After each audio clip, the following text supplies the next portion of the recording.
colleagues over here, and some of them don't understand. I don't even know who the author of that amendment was over in the House. I'm not sure either. So, if you're proud of something that you're doing, you want everybody to know about it. But the fact that they did this under the cloak of darkness and nobody wants to take the requisite responsibility for putting something this sinister into the budget bill, it just does not make any sense. It's not a good relationship that this amendment establishes between college students and the universities, and it puts both parties, we believe, at a disadvantage. And to add what the director talked about the economy and what it means, here we are in Ohio, and we want young people to come here, and it is our hope that once young people go to a college or universities in particular, that they will want to stay, that they will be part of our brain gain in the state of Ohio. But what this sets up is a situation, what college student, after they have to do all of this, would want to stay here in the state of Ohio? We need them, and we would love for them to stay here.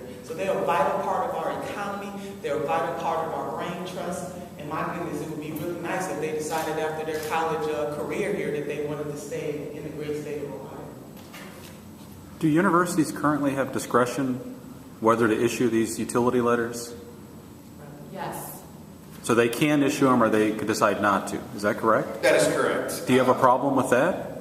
It's something we've worked with universities, I think particularly student government associations, worked and asked their colleges or universities to issue them, knowing that they are kind of tied in this weird, we have a P.O. box, but that isn't where we technically reside. The P.O. box is tied to where the student is at the university, not their dorm, if you will. You can have the same P.O. box 3-4 years while you attend school, but you could live in different dorms, you can live in different housing throughout the process. So it's something, when Clyde and I worked in the Secretary of State's office, we were fully engaged in that discussion of what universities can do to be helpful to students. And it was not a shall, they're not required to issue them, but it seemed, and maybe from the campus compact, to be a good public policy, a good way to be able to address that concern, or else you're going to have students that are going to be tied into this weird situation where they can't use their technical residence, which is the dorm, versus the P.O. box, which you can't register at.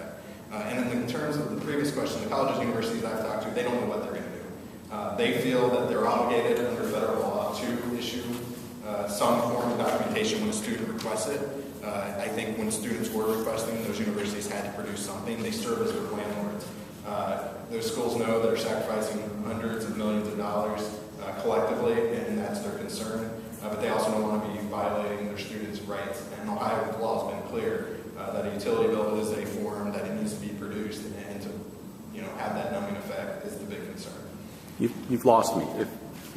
If I'm a student and I'm from Michigan and I come to college here, you will have a P.O. box. I'm living in a dorm. Okay, I go to the college, I ask for a letter. They feel obligated under federal precedent or whatever to give me that letter. And I'm going to get charged in-state tuition. I don't understand where the voter suppression comes into that. I didn't use the word voter suppression. I think the concern is for the universities how much they're going to lose tuition-wise. So, isn't this a funding issue for universities as opposed to a voting issue? Are you following? Well, I think the concern, and where voter suppression is raised, is that schools may not issue it. So the schools I've talked to, and I've got 7 colleges, universities, so I'm not speaking on behalf of all the schools, those ones feel they're still obligated to offer it. I think they're working very hard to get it removed because they're concerned about the funding implications. So there is that funding component, but then on the voting component, some schools may not issue because they don't want to take the hit. They'll take their chances in the court.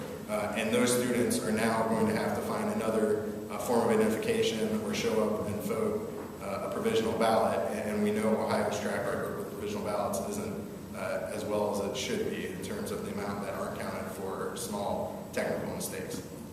Does this affect state subsidies as well? Is there a differentiation between the rate that the state gives money to a school based on whether it's an in-state student or an out-of-state student? If a student goes from out-of-state to in-state, does the state subsidy to the university also drop? I don't think it does affect the state. Go ahead. No, I don't think there's a differentiation there for college and universities. I think back to your point, the question that Senator Turner brought up earlier, it really holds the university having to make decisions about voter rights. Because if I'm going to lose in-state tuition or out-of-state tuition, that puts a university in a bind to decide, do I honor the rights of the student to have to register to vote, or do I have to pay attention to the bottom line budget and I'm losing all these dollars?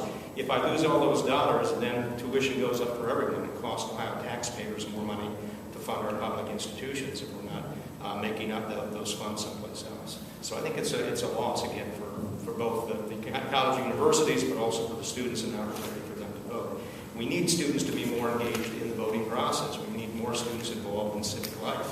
And anything we do to deter that, lowers our opportunity for those people, those students to have that experience to become later engaged in community life as adults out in the community. So for me, that's the real crux of the problem.